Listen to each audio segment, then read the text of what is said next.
मागासवर्गीय आरक्षणातील क्रीमी बाबत सुप्रीम कोर्टाने महत्त्वाचं निरीक्षण नोंदवलंय।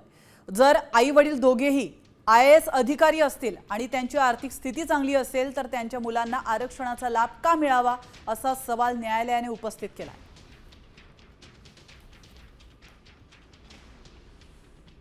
तर कोर्टात नेमकं काय घडलंय? उच्च पदावर असलेल्या आणि चांगली कमाई करणाऱ्या पालकांच्या मुलांना आरक्षणाची गरज आहे का असा सवाल सुप्रीम कोर्टाने विचारलाय।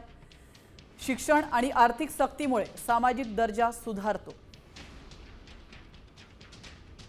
आर्थिकदृष्ट्या सक्षम असलेल्या मागासवर्गीयांना आरक्षणातून वगळण्यावर चर्चेची गरज आहे।